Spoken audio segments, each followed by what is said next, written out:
Hi, everyone. Good morning, good afternoon, good evening, wherever you're joining us from. My name is Sharan Taimade, and I welcome each of you to this wonderful masterclass that we have planned on behalf of Schulich School of Business, which is York University in Canada. And we are going to learn a little bit about the future of supply chain leadership and the skills, strategies, and sustainable impact that supply chain as a business function and as an industry is driving in today's day and age. We've got a wonderful host of people, some representing the Schulich School of Business. We have a senior professor and we have an alumnus who's done a master's program and is currently in the industry. And we'd like to hear a little bit from him. We are already 156 of us in this room. So thank you so much, whoever is joining in from their desktops, their laptops, their iPads, tablets, mobile phones. In this day and age, I'm sure. I don't know if some of you might join in from your Apple Watch as well. Never know. I'd like to learn a little bit about you. So before we actually go ahead and start this session, use the chat function and please let us know which city you are joining in from. I know that there are some of you here from Nigeria, from Ghana, from India. Are you from different parts of the world? Please use the chat functionality. I'm guessing it's working. Yes. And please let me know which city you are joining in from. Thank you so much. I think Priscilla is here from Ghana, Yoni from Accra, Ghana as well. Afis is here from Kenya. Anisha is here from Chandigarh. Someone's here from Nepal. Noor from Karachi. Delhi, Lagos. Again, a lot of you from Nigeria, and Ghana, Ethiopia. We've got Mahir has joined in from Bangladesh, some folks from Pakistan, from India. So this is truly a global session. We've got, a lot of candidates here from West Africa, a lot of candidates here from India and the Indian subcontinent, Pakistan, Bangladesh, Nepal. Pleasure, Mangalore as well. Pleasure to thank you so much who folks from the Indian subcontinent. Good evening to you, and thank you so much for joining in towards the end of your day. Very quickly, I'm going to run a poll question. It is going to be on your screens right now. And we learn a little bit about studying in Canada, right? This has been a up and coming destination for the last few years now, and now it's going to be back as an up and coming destination due to some of the neighbors. But we'd like to learn a little bit from you about what motivates your interest to study in Canada. Is it the access to world-renowned education institutions? Is it opportunities for career advancement networking? Is it because Canada is actually home to multicultural experiences and global perspectives, or is it potential pathways to permanent residency? And I know that there's a wonderful program that the government has had, which is 2+3 and a 1+1, and we'll learn a little more of that through some of the questions that I will have for some of the Schulich panelists as well. We've had almost 50% of you. We are 200 plus people in this session. So thank you so much, all of you, for joining. I'm going to end this poll question and I'm going to try and showcase some of the results to our panel here. As you can see that close to 70% of the folks are excited about Canada's world-renowned educational institutions, and Schulich School of Business, York University is certainly one of them. And they also provide wonderful career advancement opportunities. And we are also joined by an alumnus who I'm going to introduce a little later on in this session as well. Thank you for everyone who's still mentioning where they are joining in from. I think there's Bol Peter who's also joined from South Sudan. So thank you so much for you to be joining this session as well. Now, little of me, more of the more important people that are going to be here. I'm going to be adding and talking a little bit about Dr. David Johnston. He's the professor of operations and information systems at the Schulich School of Business, York University in Canada. He has over 30 years of experience as an educator, researcher in the management of operations and supply chain management. He's worked with multiple organizations in the economy as well. He has a whole lot of experience. His most recent work is focused on strategies for securing long-term resilience of critical supply chain. So anything supply chain, Everyone in Canada, or maybe not everyone in Canada, but everyone at Schulich School of Business, York University, reaches out to Dr. Johnston, and he has a wonderful masterclass over the next few minutes, who's going to and talk to us a little bit about mastering the supply chain management. Over to you, Dr. Johnston. Thank you, Sharang. Welcome, everyone, wherever you are and whatever time of day. Thank you for joining us. And after an introduction like that, boy, I better be good. So let me just start off with a few things about supply chain management. Some of you are probably just trying to figure out, well, is this still for me? Apart from whether you should come to Schulich in Canada and get your master's of supply chain management. First, let me just start off with basically sharing a screen with you here, and make sure that we're all on the same page of what we're talking about with regards to supply chain management. Basically, supply chain management has kind of 4 elements or 4 functional groupings to it.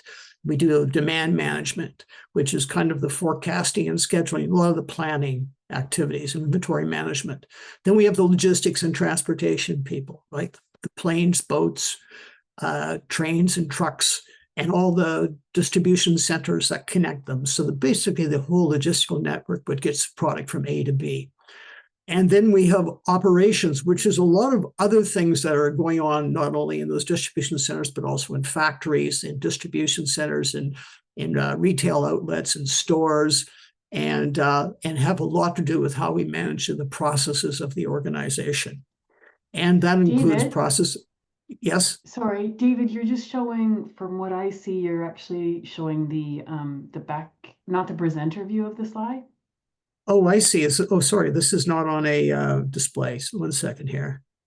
Let me get this so it actually shows properly. There we go. How's that? Is that now? Perfect. It's displaying as complete? Yeah, great. Thank you. So essentially, we've got these 4 what we call pillars, or 4 functional groups, and the 4th one is purchasing, which is basically buying all those trillions of dollars of products that we consume, whether we're in private industry or we're in public, like government and NGOs and that.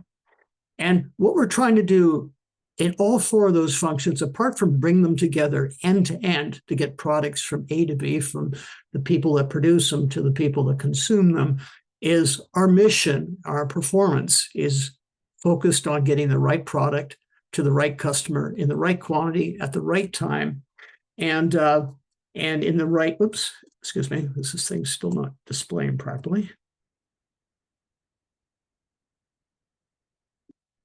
From my perspective, 1 second here, we're having a little bit of a problem with getting this to display properly. Nope. We're on the 4 pillars screen right now, David. And then yeah, I'm just sorry. It's just actually, there we go. That's better. Okay, at the right place and at the right cost. So those are kind of the 6 performance metrics that we're really going for. Is we have these 4 functional groups. We have to make them all work together in any organization to deliver kind of those 6 rights that are below. And if you know anything about supply chain management, or if you need to have a definition of what it's about, this is pretty well all on this slide. Now, what are all the different skills you need to bring in to bear to basically make that happen end to end for an organization? Well, there's a lot of things that we try to emphasize in the program and that are needed out in industry.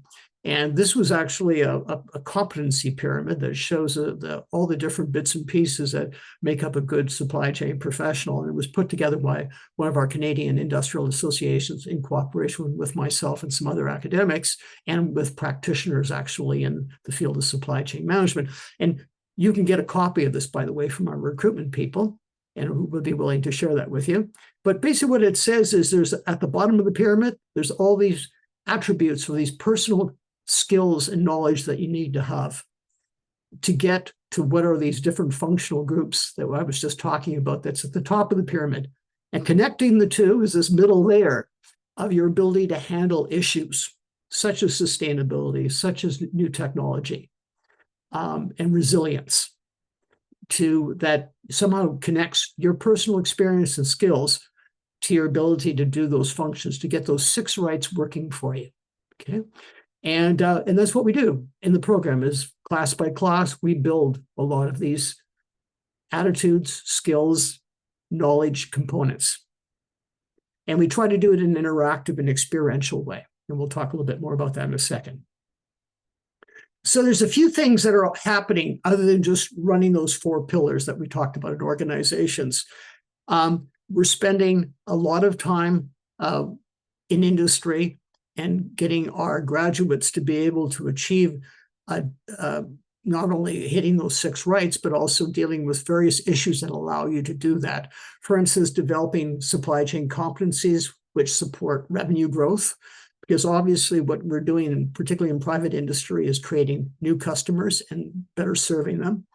And we're also supporting basically finding new sources of revenue, being able to sell into new markets or to supply from new markets, such as, on the purchasing side.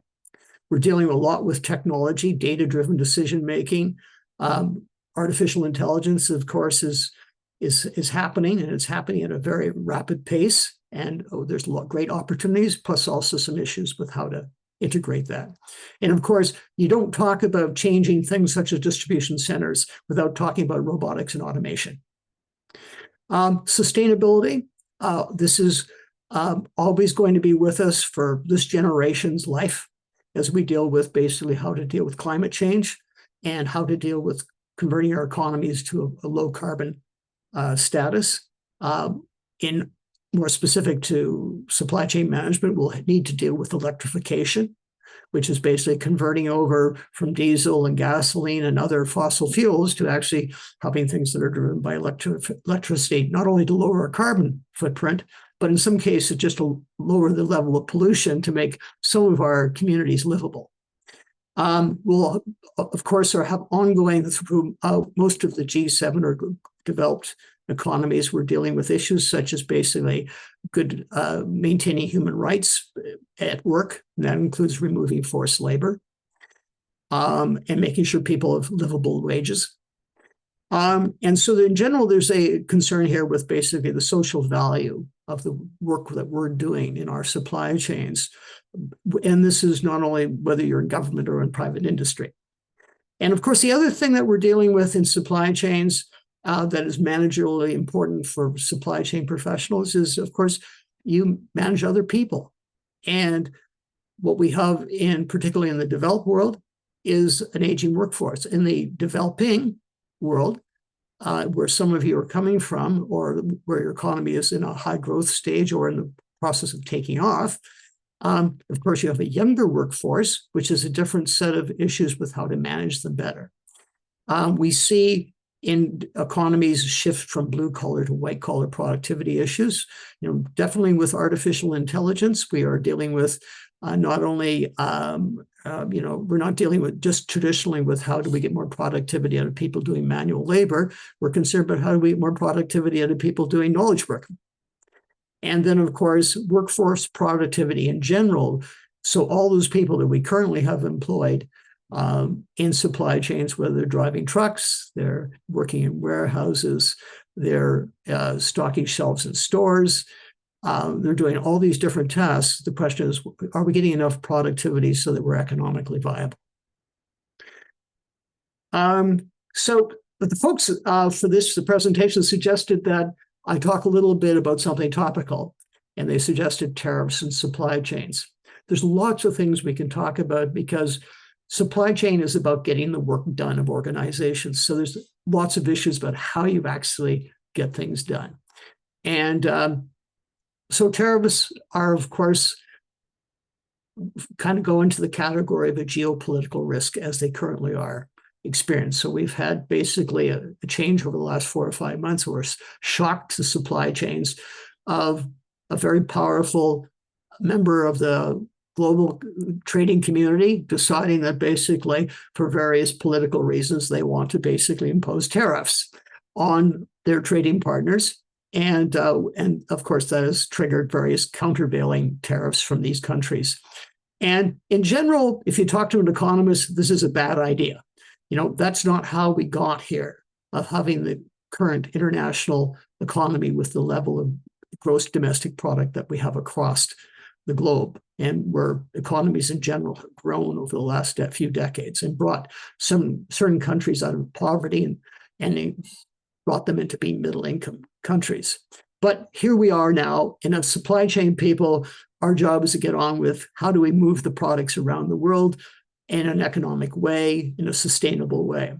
So the short-term impact of what's happening here and what supply chain people are adjusting to is they're basically reacting to the uncertainty and having to speculate with holding more inventory or having more capacity. And of course, that's costly and inflationary.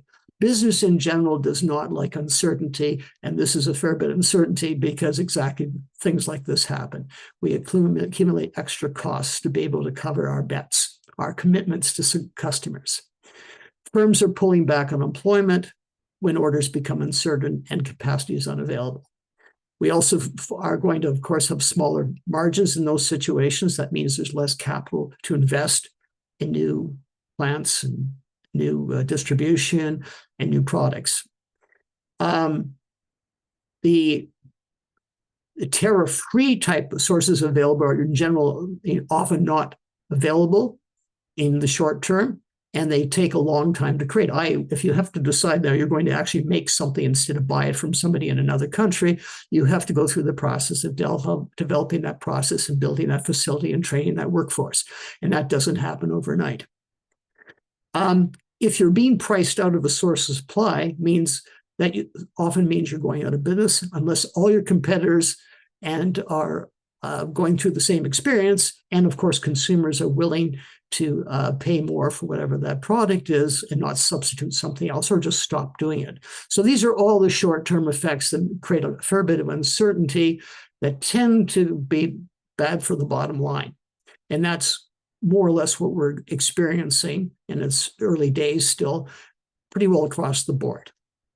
What's the long-term effect if this continues? And there's some argument to be said that this is a short-term shock to the global supply chain, that basically after the various political machinations are over, we'll be at pretty well to where we were or something more similar to what we're familiar with, and the rules of engagement will settle down, and then people will adjust to them. But the long-term consequences of continue on this path is that global supply chains will be re-engineered for security of supply to get the stuff that's needed versus focus on just efficiency, which we have been over the last couple of decades, been very focused on what's the cheapest way to do things with acceptable quality and acceptable on-time delivery. Another long-term effect is sourcing strategies shift to less competent or competitive local and regional suppliers. This is an opportunity for some regions. It's also a potential threat to other regions. Investment shifts to building plants, facilities, infrastructure to develop local supply chains. And I put a question mark behind this one if you're following along on the slides. And because we don't know, will countries like Canada, when faced with tariffs with the United States, actually start building plants to serve our domestic market and maybe potential customers in Asia and in Europe, other than just the Americans, still to be determined. The interesting thing that also happens is one of the things about having bigger markets, global markets that are easily accessible, and so you're getting this massive increase in the number of customers you have. Product innovation and process innovation is based upon increases in volume. The more you produce, the more you learn. And of course, if you limit that amount of growth in learning from selling more product and processing more stuff, your actual rate of innovation actually tends to decline slightly, or at least to slow down. So it could have some consequences for our ability to innovate new products. It could be everything from pharmaceuticals to new consumer electronics to new technologies that say reduce our carbon emissions by having alternative energy products. And finally, the point I would make is, of course, with tariffs, what is the impact in the growth and global quality of life? There's no doubt that globalization has had some very positive effects on some economies. I'm thinking of both India and China specifically in growing their GDP. It's opened up markets that allow them to basically create manufacturing, to create a resource industry base. And of course, a bit of the concern here is, well, we're less efficient and there's less wealth being created. Are we also at the same time being able to create economic support to achieve sustainable development goals similar to those of the United Nations? So those are some long-term questions I have about this whole thing. So the question you might have is, given all this, what does this mean for being a supply chain person, right? What is going to be important and what will we emphasize in the Master of Supply Chain Management? Obviously, critical thinking is pretty big. Knowing what is a fact and what is fiction is really important. There's a lot of misinformation in there. Unfortunately, people do get a lot of their news from TikTok. And of course, that's not going to be particularly useful to you as a supply chain professional sometimes. Analytical skills to extract key insights from data. And that's an important part of improving your analytic skills so you're a data-driven decision maker is very important in supply chain management. We are a fact-based, hard reality kind of profession. Know what you don't know, but should. And you have to be very curious to be a critical thinker. You have to ask questions about what you don't know. The other thing is very important to deal with the times we're in, this uncertainty, and trying to figure out a strategy for your organization to get products on according to our 6 rights, is relationship management skills, communicating with diverse audiences, including the ones you don't agree with. That could be suppliers and customers. Negotiating skills to find win-win collaborations with them. And of course, I like to say, making new friends in unfamiliar places, going out and finding new sources of supplies and supply in other countries or other parts of a country. And that includes also figuring out ways of servicing customers in new markets, right? Figuring out how to get stuff to them on those 6 rights. Personal focus, I think, is also going to be critical. And we try to emphasize this about not only what you're going to do for an organization and what you might do in teamwork with other people in the organization to create that end-to-end supply chain, but also your own personal focus. It's very important to have clear and meaningful goals for yourselves. We have a career development function at Schulich that emphasizes that point of view. You need to obviously prioritize what is essentially, essential versus, what is trivial or tangential. This is the 80-20 tool or the rule or the Pareto analysis type of approach to life. So we try to help you prioritize that a little bit. And very important in operations and in supply chain management, you must deliver on promise. It isn't speculative. That parcel must be delivered that morning in good shape. That's how our profession considers performance to be acceptable, is whether you get the job done. And I think the other thing about personal focus that we emphasize is know your personal values and act upon them consistently. Obviously, your values matter, what you will do and what you will not do. And of course, in the current world we're in, we're under also sometimes a lot of stress, and we're made to make ethical decisions on who we buy from, what we buy from them, and under what conditions. And you need to know personally where your bottom line is in that sense. Okay, let me end up here with just talking a little bit about career opportunities and who we work with in our ecosystem or our network of contacts. That includes our alumni, such as Steve, who you're going to meet in a second, but it also includes all the companies we work with. And I'm just going to flash this on the screen. Here's some companies that we've been working with. Some of them are in your Gartner's top 25 in the world, supply chain companies. But a lot of what we're doing for our supply chain graduates are at the entry level, getting them entry-level jobs in those 4 pillars. But we also have a part-time program at Schulich in the MSCM program, where our students want to advance into managerial positions. And some of those are listed on the left-hand side of your screen. Here's still some more. And here's a more oriented towards our more experienced students. The previous screen was more of our entry-level jobs, but here is we have some that are often involved with our part-timers, which there's some more positions that are more on the supervisory level leading into middle management. And then, of course, in the management level, going into more senior level positions. Once again, the companies on the right-hand side are some of the companies that we've placed our graduates in. There are also some of the places where our students who are in the program go to work as part of their experiential learning when they do things like our consulting projects that we have with industry, where we put teams of students in working on a project with a company or an organization. Okay, let me turn things over to Susan Callahan from the Schulich School of Business, who's going to talk to you a little bit more about the program and overview and how we review things, or the pathway to, I think, coming to be in this program. Thanks, David. So it's great to see everyone on this in this session today. So I work with the recruitment and admissions team at the Schulich School of Business at York in Toronto. And as David mentioned, we do have a Master of Supply Chain program. It's a one-year master's program. And it covers a lot of the aspects of what David talked about as being important to be a leader in supply chain. So the program prepares students for those leadership roles in building, managing, and handling changing supply chains. You develop analytical skills, managerial skills, to work in a variety of areas, profit, nonprofit, or governmental sectors. So it's a great curriculum. As David mentioned, it's very experiential, very collaborative.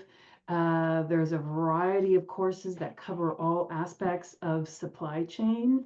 And a key part of the program, as David also mentioned, is the Supply Chain Consulting Project. So this is a hands-on opportunity where you work in a real organization on a real problem, and where you are actually doing analysis, coming up with recommendations. You have a mentor from the program, you have a mentor from the organization, and then at the end of your project, you report back on what you've learned and what your recommendations are. So it's a great way to bring all of what you've learned into a real live opportunity. So Sabrina, my colleague who is the main recruiter for the program, has regular information sessions. All of this information is on our website, so I recommend you check out the website and attend a session for more information. Thanks.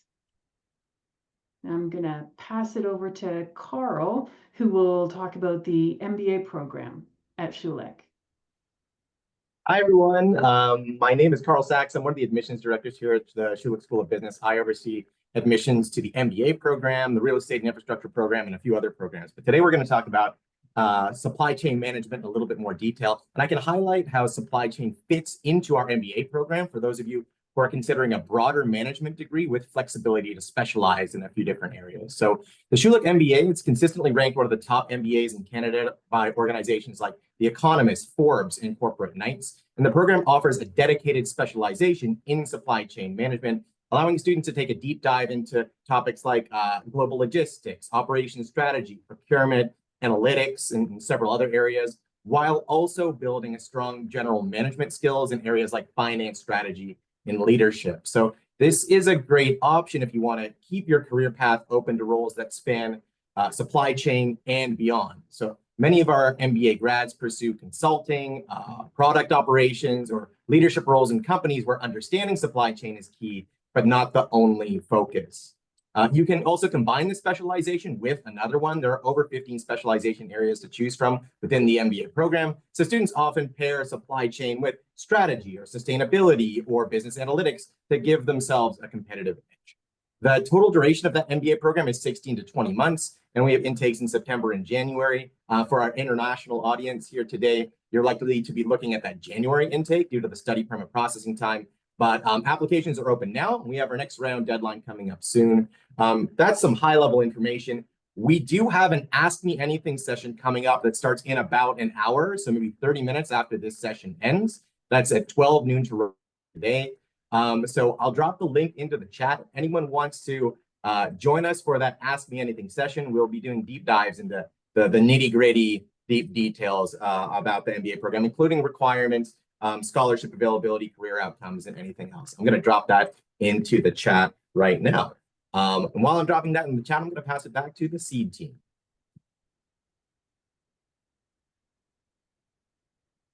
Thank you so much. Thank you so much, Carl, for that. That has been super helpful. Thank you so much, Carl, Susan, and Dr. Johnston. I'd also like to take this opportunity to introduce everyone to Steve. Steve is an alumnus of this particular program that Dr. Johnston spoke about, which is the Masters of Supply Chain Management. And he is currently working at CHEP, CHEP, and he is the manager of retail supply chain at CHEP, a global leader in supply chain logistics. And he has done the program. He's been a wonderful student, at Schulich, and now currently in the industry. And we are going to also pick some of his brains to understand a little bit about the overall Schulich experience. Over the next couple of minutes, over the next 30 minutes rather, we've got some time for some Q&A. We've got some questions that we have prepared for everyone, and also for the professor in that particular order. Very quickly, let me just get some of the questions up. Right. Here we go. Excellent. David, would you be able to stop screen sharing? I think we still have that screen. Yeah, actually, I think I have control of it here. There we go. How about that? Wonderful. Thank you for that. Great. So, we'll start with you, Steve. I think we've heard a lot of, the professors as well.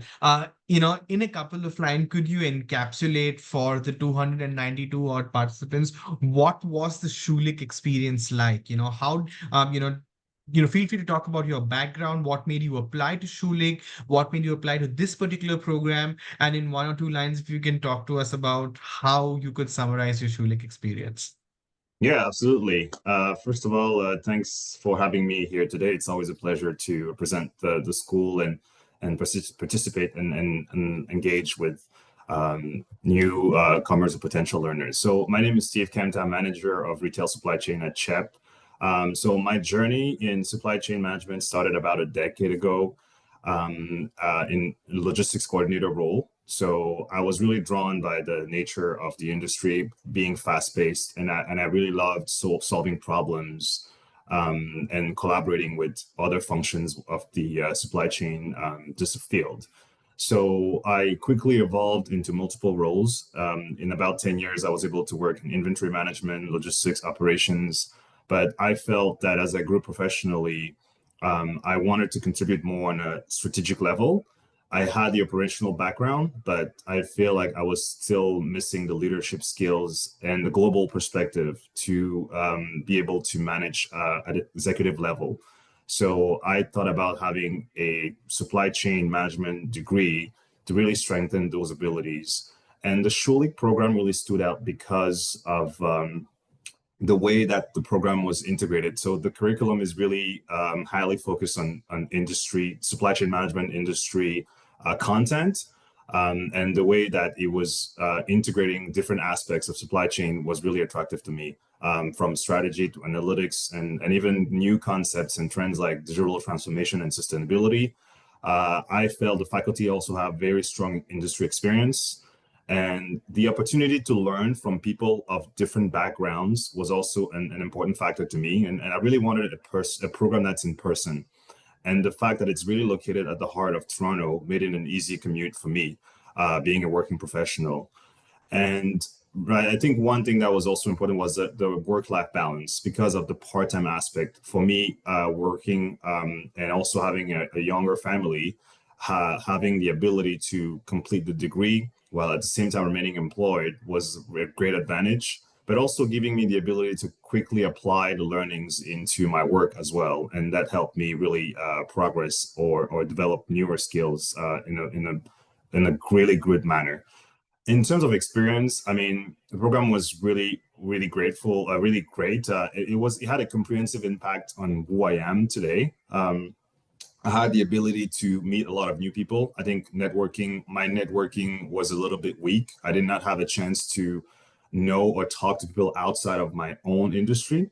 So because you're going to be working with people coming from different programs or that have undergrads in, finance, marketing, health management, real estate. So it's really adding a breadth of knowledge and exposure to things that you wouldn't have before. So I think that for me, that was really enriching. And also the industry events, the ability to speak or be in communication with different experts. We had several courses where we had guest speakers. We had guest speakers, for example, from Stryker, a medical manufacturer, coming into our strategic supply chain management course. Or I had the chance to speak with executives from Canadian Tire or Loblaws, like major Canadian retailers. That helped me really understand their journey. So aspiring to become what they want. So I think ultimately the program really gave me a lot of exposure, really solidified the content, my supply chain knowledge, and also the experiences to build confidence and continue to grow my career to the level where I wanted to go. Thank you so much for that, Steve.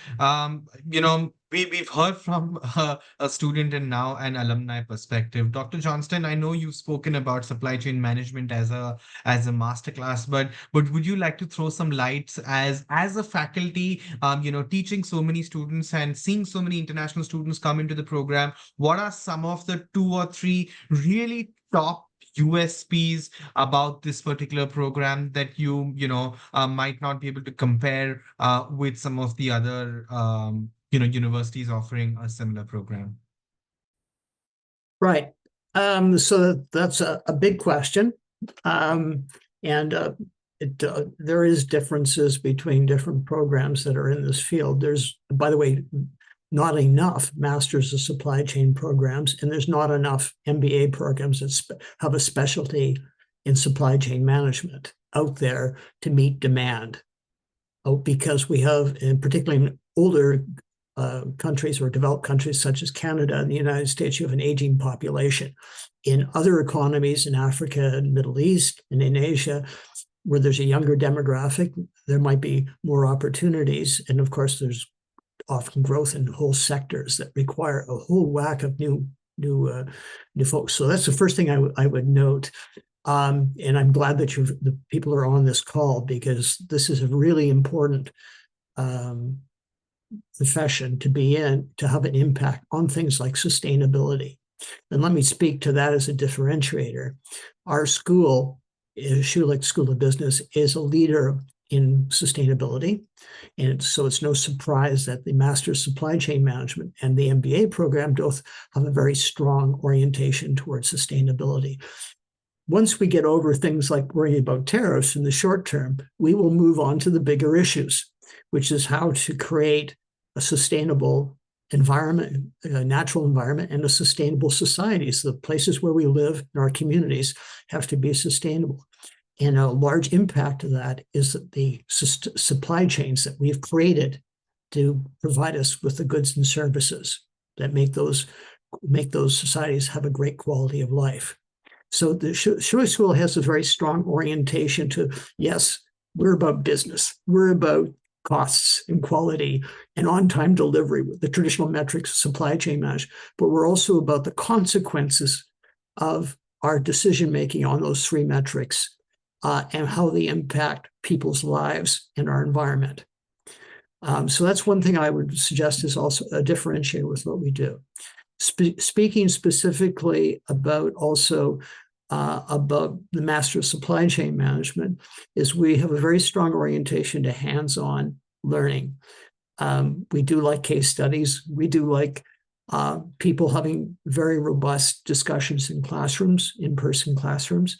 We do, as Susan has mentioned, as I mentioned, we do have an experiential team-based project where we put you in a real school and expect you to deliver on a project. This isn't an internship, spending a few hours in an organization hoping that you learn something. It's actually purpose-driven, project management-based work in an organization on something that is strategic to that organization, right? It's getting traction on those issues. You might be going into an organization and helping them decide how to create a dashboard for managing analytically the logistical network that they have for delivering product. You might be in there figuring out new rules for handling inventory and new techniques for forecasting. You might be in there just doing basic process improvement. How do we make this process perform better? And you might be doing studies about, how do I lower my carbon footprint? Those kind of things. So these are a few things, the sustainability perspective. Increasingly also our school, I think like other schools, but our school has been paying a lot more attention to the idea of how basically to manage to be technologically innovative. And currently that's driven by changes in things like AI and what that's doing to how we manage things like supply chains, that we have to have supply professionals that actually know something about information technology and how you use AI to make better decisions.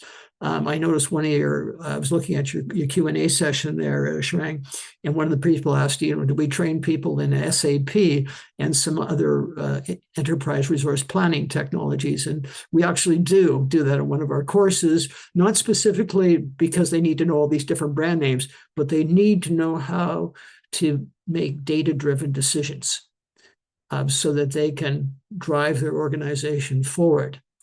So we do a lot of these things simultaneously. You can't just do one thing better. You have to do a lot of things better because it's important for a supply chain professional to be balanced. They have to have the people skills, they have to have the analytic skills, and they have to have the awareness of the environment they're in, which has to be, their business has to be around for the long term, which is the definition of being sustainable. And of course, at the same time, they can't go out of business because of tariffs. Wonderful. Thank you so much for that, Professor. I will, take a break from you, but my next question, after I ask Steve something, is to understand from you, Dr. Johnston, as to what, one recent example of how a geopolitical event has significantly impacted a global supply chain. I know you spoke about case studies. Any of your favorite case studies that you'd like to share? Maybe you can think about that. Until I go to Steve. Steve, I want to ask you a little bit about your current, job role, and I do understand that you might not be in a position to share a lot, but from your Schulich experience and what you're currently doing, was there like a moment where you realized that what are some of your current challenges at your current organization, and how has Schulich or your year at Schulich actually helped you to meander that particular challenge and to come out stronger? Sorry to put you on the spot, Steve, but if you have thought of something like that where you were like, aha, this is what I learned in maybe Dr. Johnston's class, and here I am trying to solve a problem in the real world. Yeah, no, that's a great question. So in my current role, it's a bit of a combination of different profiles of supply chain.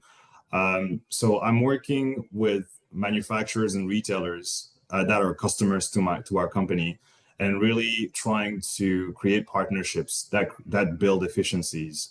So the traditional model of our business is that we send assets to manufacturer to palletize their goods, and they ship these assets to a retailer's distribution center. From there, the pallets will be broken down into different products and reassembled based on what a store needs for their sales.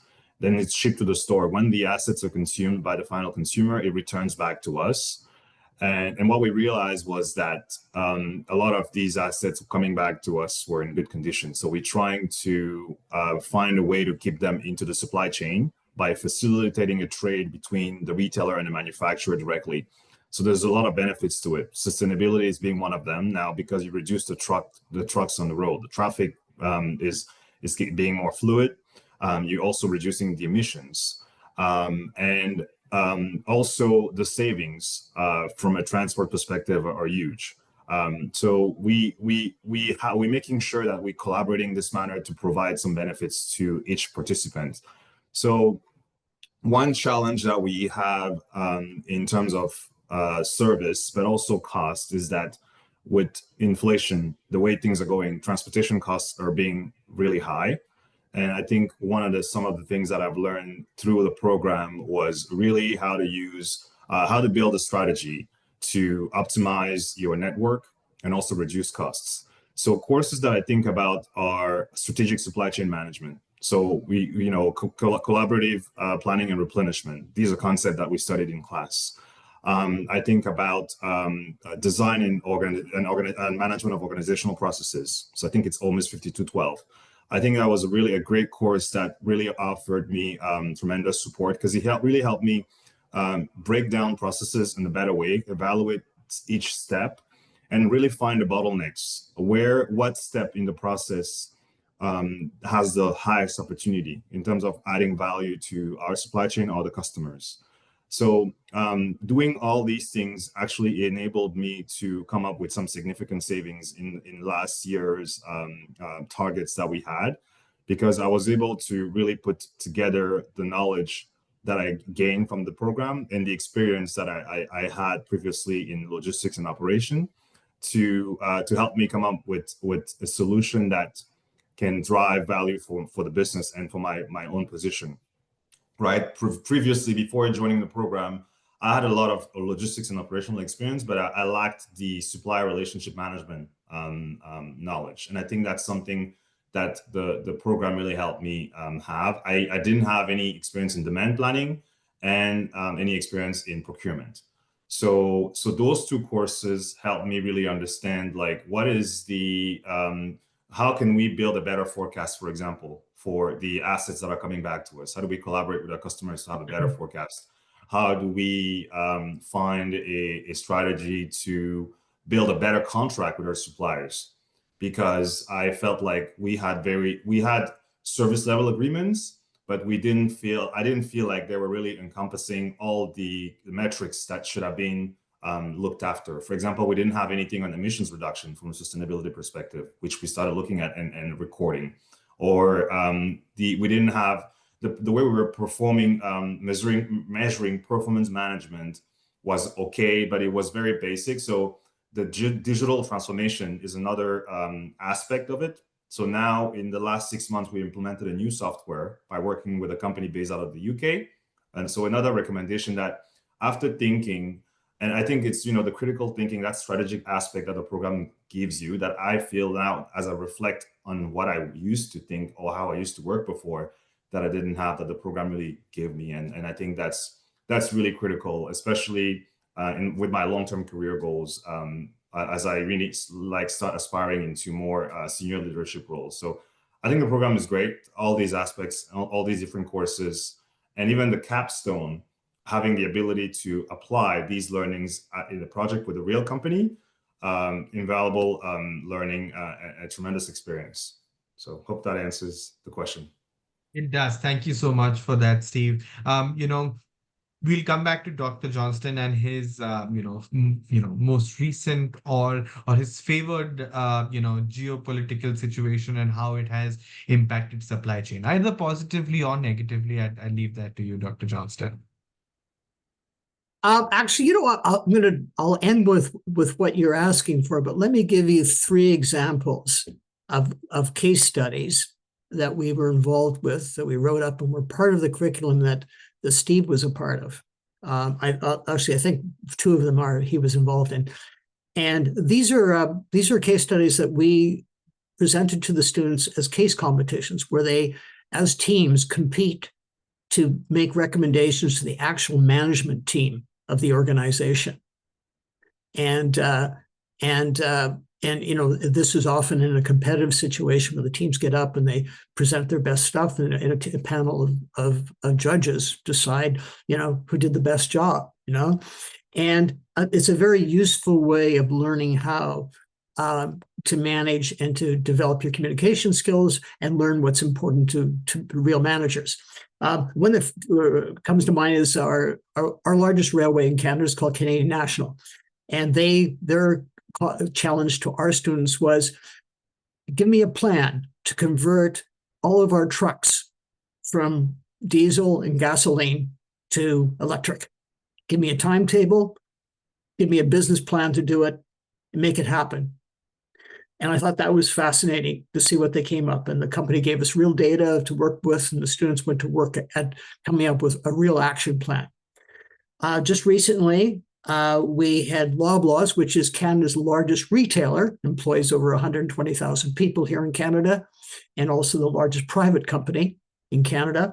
It wanted to reduce food waste throughout its supply chain and challenged the students to come up with a plan for the next 5 years to bring them to zero food waste, aligned with UN SDG goals in that area, but also to remove this problem where 30% of the food in our agricultural and food supply chains are actually wasted because of how it's handled and how it's consumed. And so they came up with recommendations that not only reduce food waste, but improve the bottom line for Loblaws as a private company. And then the last one that gets to your question, Sarang, is the international one. So we worked with the Pan American Health Organization, that basically is an offshoot of the UN Health Organization globally, and it supplies the vaccines for inoculating children, dealing with COVID-19, AIDS, that sort of things, and also with basically preventative health care throughout South America and Central America. And what the case study, once again, was part of our case competition for the students, was help this company make the transition from basically its logistical network, which was based on using airplanes to ship these vaccines all over the region from locations where it was produced in Asia and Europe, find a way to do this more affordably, lower the carbon footprint of the organization, but still remain the high level of service to people who need these vaccines, whether they're small children or adults. And the students came up with some creative solutions to that. And actually, they competed with other business schools on that, finding solutions. So there was an opportunity for the students to network and see what other folks did too. And through all three of these examples, of course, the one thing I liked was, of course, they were presented to real managers for those actual organizations who evaluated and gave them feedback as to how useful what they were proposing, apart from how rigorously they'd done it. Wonderful. Thank you so much for that, Dr. Johnston. I think, we've got a good flavor of domestic and international supply chain, case studies in the recent past, and a little bit of a taste of what real case study learning at business school sounds like. So thank you so much for that. We had a whole host of questions, to be honest, in the chat. I think, Susan, Carl, and Sabrina have managed to answer a majority of them. And, I'll take the next 5 to 10 minutes to just summarize some of the questions. I've been doing that in the background to try and get most of the questions answered. So, maybe I'll start with you, Susan. A lot of questions have been coming around academics and academic background to get into some of these programs. Let's talk about the Masters of Supply Chain. And I know that universities talk about the holistic admissions process, where we look at every aspect. Could you throw some light on what this holistic admissions aspect is? And also, if I have a low GPA, am I suddenly ineligible to some of these programs? Could you throw some light on that, please? Sure, thanks. Great question. So we do have admission requirements on our website for the MSCM program.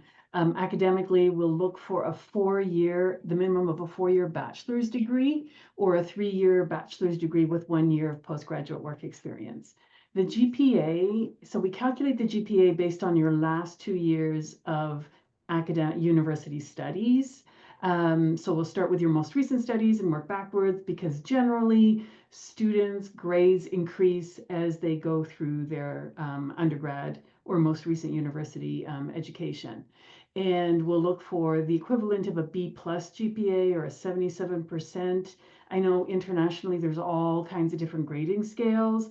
So the team at Schulich will convert whatever your grading scale is into the equivalent of what we're looking for. So holistic approach.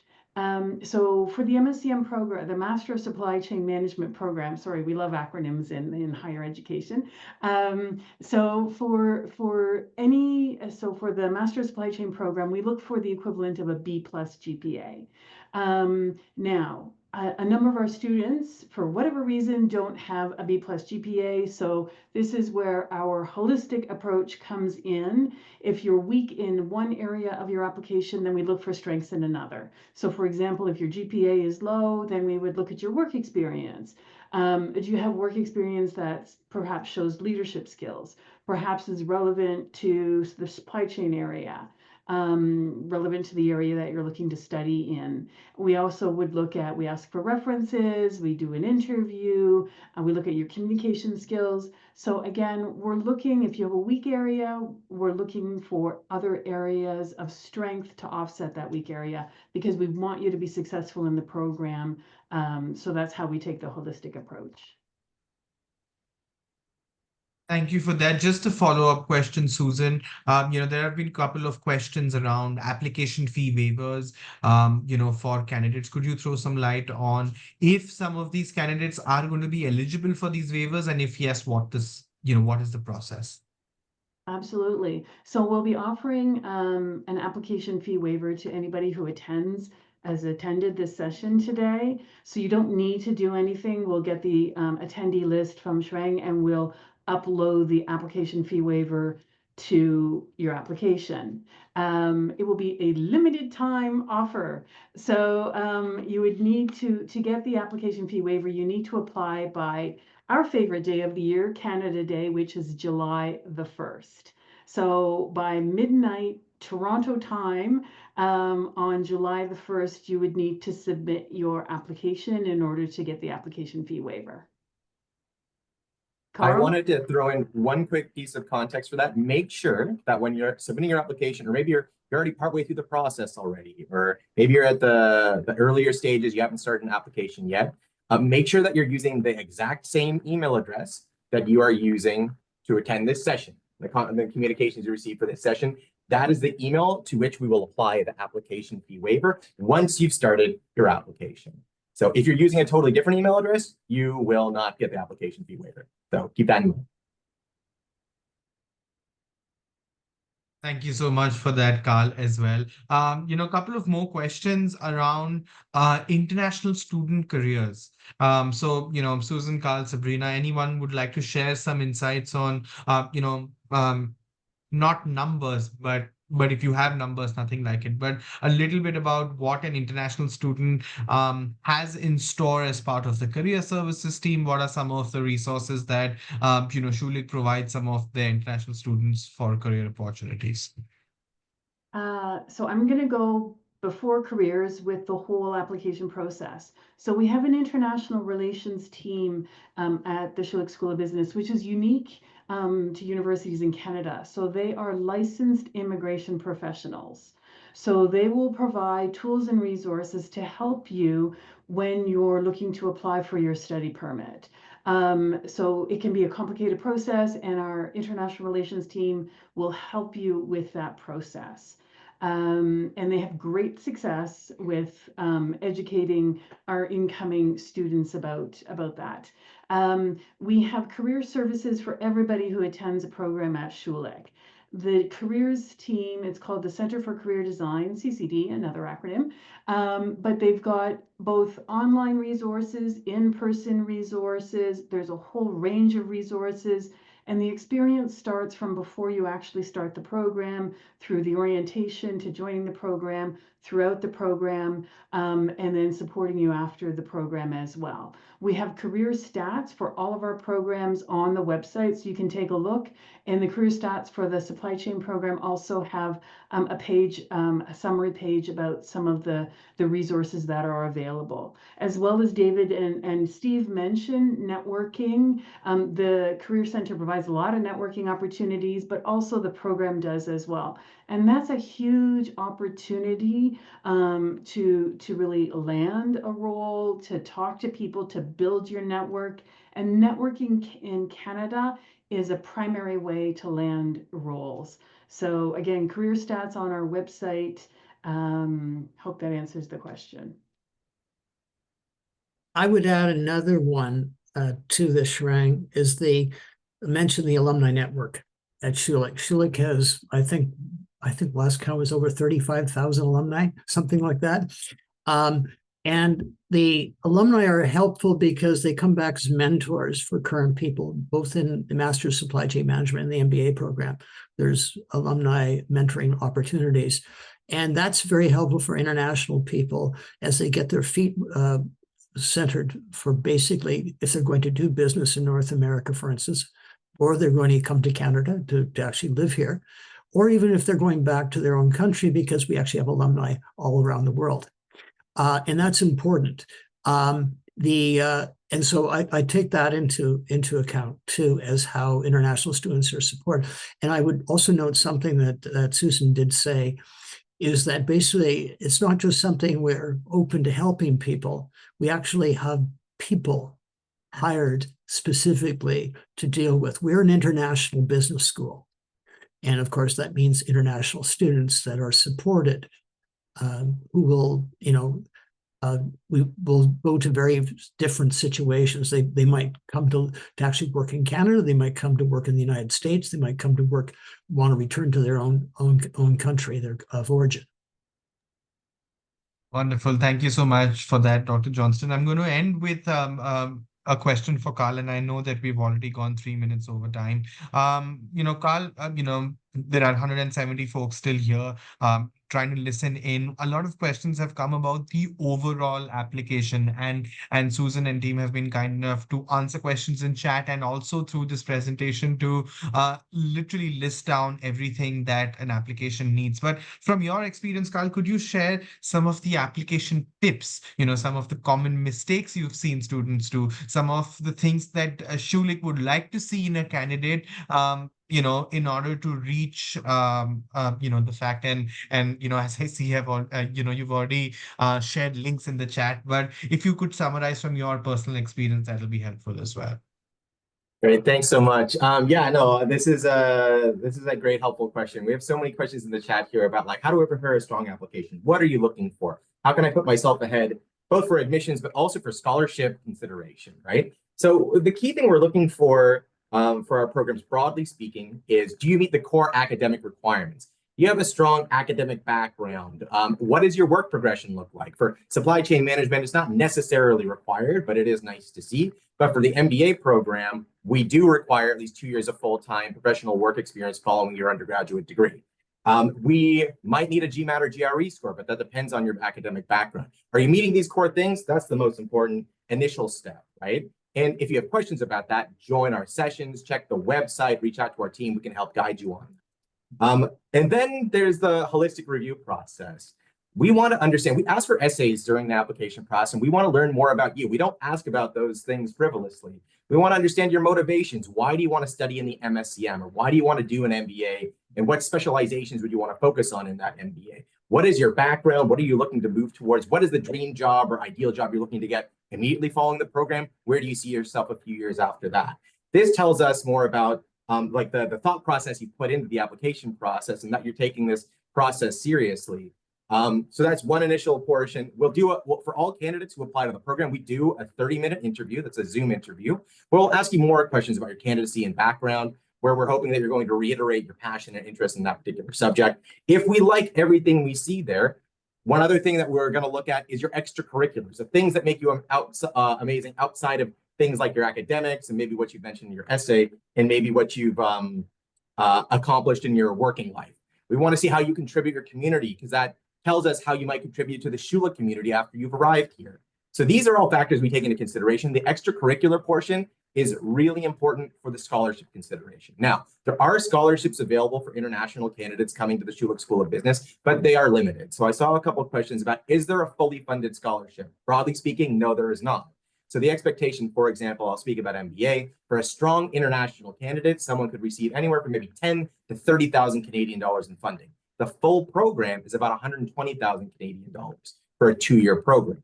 So keeping that in mind, it would be take into consideration your finances and plan ahead in advance to see if something like that is feasible in the first place. We'd love to receive your application, but again, there shouldn't be an expectation for a full scholarship or even a 50% scholarship. Now, we do have other partners that can help bridge that gap, like Empower or Prodigy. Those are private loan organizations that will be able to, if you have your own funds and some Schulich funding, and there's still a gap, they can often bridge that gap as well. So I know I talked a lot, though. So those are some of the things we're broadly looking for and things that you should be taking into consideration when you're going through that app process. Now, we do have that app fee waiver that you'll be contacted about. Canada Day is about 3 weeks away, a little less than 3 weeks away. That's some time to prepare that in advance if you're thinking of applying for our next intake for any of these programs. So we'd love to see your application, but make sure you're meeting those requirements, because if you're not meeting the requirements, it might not make complete sense to apply at this point in time. But that's what we're here to help with. Thanks. Thank you so much, Carl. I think that was well summarized on tips. I think we've covered a lot of aspects about, the future of supply chain, some of the alumni insights or current students insights, and literally everything about admissions and careers for international students. And we are 8 minutes over schedule. So, this is a good time that, we wrap this conversation up. Folks at Schulich will be in touch with you. This event is organized by Seed Global Education. Do watch out for an email from us and maybe a WhatsApp from us thanking you about the session and also letting you know about the application fee waiver that you might receive, especially if you have spent a decent amount of time at this session. Susan, Sabrina, Steve, Carl, and Dr. Johnston, thank you so much for your time. Thank you so much for spending an hour and little more of your morning with us. And, I'm hopeful that the 400 odd folks that attended this event and 139 of us that are still here learned a little bit more about the supply chain as a business function and a lot about Schulich School of Business, York University in Canada. Thank you so much and have a nice rest of the day, guys. Bye-bye. Thank you, Sharon.